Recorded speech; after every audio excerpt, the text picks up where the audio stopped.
Supportez-nous sur Patreon et obtenez des récompenses exclusives comme un rôle sur Discord ou encore tous nos cours Udemy gratuits. Au bout de 300 patrons, nous aurons 2 vidéos par jour et au bout de 1000 patrons, nous aurons 3 vidéos par jour. Et bon visionnage à tous. Donc bonjour à tous, dans cette vidéo nous allons parler des différentes options dont vous disposez pour créer un projet Ruby on Rails correctement. C'est parti. Donc bien entendu, afin de pouvoir suivre cette vidéo, vous devez avoir Ruby et Ruby on Rails d'installer.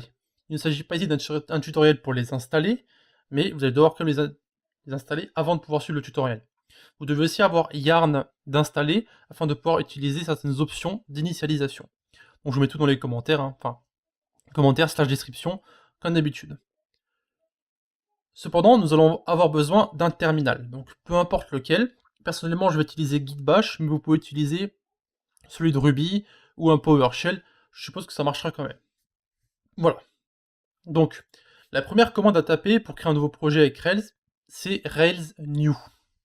Donc Rails New, puis un nom de projet. Voilà. Cependant, si vous tapez simplement Rails, vous allez avoir toutes les options que vous pouvez ajouter à la création de votre projet.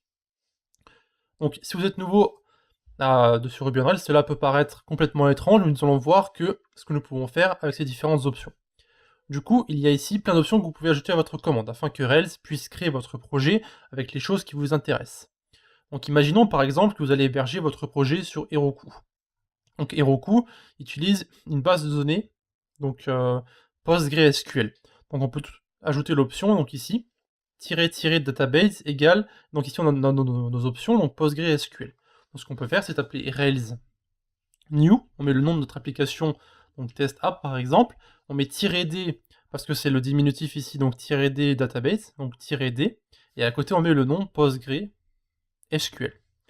Ensuite on va acheter une autre option, donc vous avez le choix d'utiliser ce que vous voulez. Par exemple, si vous n'êtes pas familier avec le CoffeeScript, donc qui est en fait un langage JavaScript, et que vous désirez utiliser un autre langage ou un framework, ben vous pouvez simplement mettre Skip Coffee ici.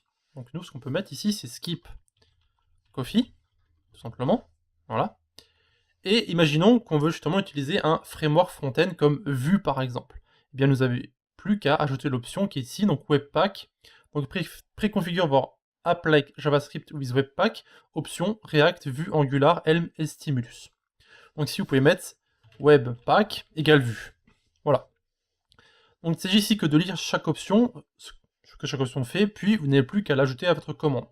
Donc maintenant, on peut simplement appuyer sur Entrée pour créer notre application avec ces options. Donc ça va d'abord installer les gemmes, puis ensuite, ça va préparer votre dossier pour le Vue en fait. Donc moi, j'ai déjà créé mon dossier. Donc ce que vous allez faire, c'est que je vais faire une petite ellipse, et on va se retrouver directement dans le projet en question. Donc une fois que votre projet a fini de s'initialiser, vous pouvez entrer à l'intérieur en utilisant votre éditeur favori, donc moi c'est VS Code. Donc à l'intérieur de votre projet, vous aurez toutes les options que vous avez choisies. Donc par exemple, si vous allez dans App ici, puis JavaScript, vous pouvez voir que nous avons un template de base pour Vue. Donc on a app.vue et on a ici hello.vue.js. Voilà. Donc c'est un composant de base avec lequel vous pouvez travailler avec le fichier app.vue que vous avez ici. Vous aurez aussi un dossier Webpack qui se trouve dans votre config. Donc vous avez ici Webpack, vous avez ici toutes les tests, production, donc tout ce qui concerne les différentes fonctionnalités pour Vue. Et vous avez aussi dans App, JavaScript, vous pouvez voir que vous n'avez pas les fichiers CoffeeScript, parce que nous avons ajouté justement l'option pour les skips.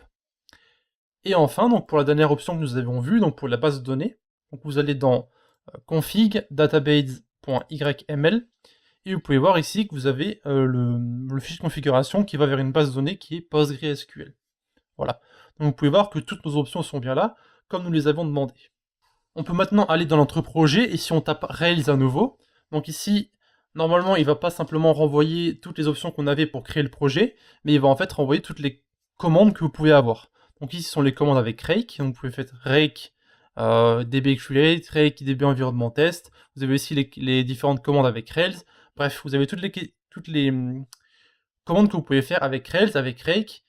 Encore une fois, il suffit simplement de taper à chaque fois la commande que vous voulez taper, donc si vous faites Rails generate ici, il va encore une fois vous renvoyer les différentes options que vous avez. Donc vous avez Rails generate -H pour le L pour savoir ce que vous pouvez taper, et vous pouvez générer des assets, vous pouvez générer un channel, un contrôleur, un générateur, un helper, un JBuilder, un job, un mailer, migration. Bref, à chaque fois, vous avez les différentes commandes que vous pouvez taper, et les différentes options qui sont à votre disponibilité pour justement créer ces différentes, ces différents fichiers. Voilà, tout simplement. Voilà. Donc à la base, on devait juste voir comment créer un projet basique. On allait un petit peu plus loin, et tant mieux pour vous, je dirais. Voilà. Donc ça sera tout pour l'initialisation d'un projet et donc différentes commandes que vous pouvez taper avec Rails. Donc j'espère que j'ai clarifié certaines interrogations que vous pourriez avoir. Donc, comme d'habitude, si vous avez des questions à poser, vous avez la section commentaires de YouTube, ou bien encore le Discord de la communauté. Je vous vois dans un instant pour la prochaine vidéo. A de suite. De plus, n'hésitez pas à visiter nos différents réseaux, donc eux aussi dans la description, Discord, notre blog, Facebook, Twitter, Google+, etc.